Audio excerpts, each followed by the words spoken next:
అనగనగా ఒక చిన్న గ్రామంలో ఒక వృద్ధ భిక్షగాడు ఉండేవాడు. అతని పేరు రంగయ్య. ప్రతిరోజు గ్రామంలో వీధుల్లో తిరిగి భిక్ష అడిగి తినేవాడు. కానీ అతను ఎప్పుడూ దుఃఖంగా ఉండేవాడు కాదు. ముఖంలో ఎప్పుడు చిరునవ్వు ఉండేది. ఆ గ్రామంలోని ప్రజలు అందరూ కలిసి అతనిని చూసి జాలిపడేవారు. ఒకరోజు కొందరు పిల్లలు అతని దగ్గరకు వచ్చారు. రంగయ్యను చూసి ఆట పట్టించడం మొదలుపెట్టారు ఆ పిల్లలు అతనిపై రాళ్ళు రువ్వడం, అతనిని వెక్కిరించడం, అలా పిల్లలు అతనిని హేళన చేసేవారు. అయినా రంగయ్య కోపం తెచ్చుకోలేదు. పిల్లల వంక చూసి నవ్వుతూ చూశాడు.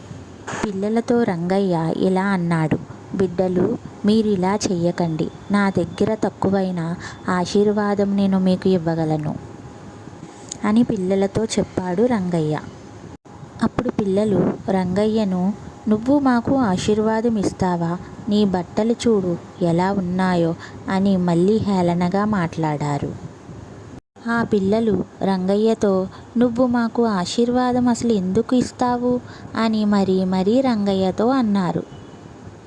అప్పుడు రంగయ్య మాట్లాడుతూ, ఎందుకంటే నేను తెలుసుకున్నది ఒక్కటే, మనం ఎవరికైనా చెడు చేసినా మంచి మనసుతో మాట్లాడితే ప్రపంచం అంతా కూడా మంచి అవుతుంది అని పిల్లలతో చెప్పాడు రంగయ్య. రంగయ్య మాటలకు పిల్లలు ఆశ్చర్యంగా నుంచొని చూస్తున్నారు. తరువాత పిల్లలు రంగయ్యను క్షమాపణ అడుగుతూ చాలా బాధపడ్డారు. తాతయ్య, మమ్మల్ని క్షమించండి అని రంగయ్యకు క్షమాపణలు చెప్పుకున్నారు.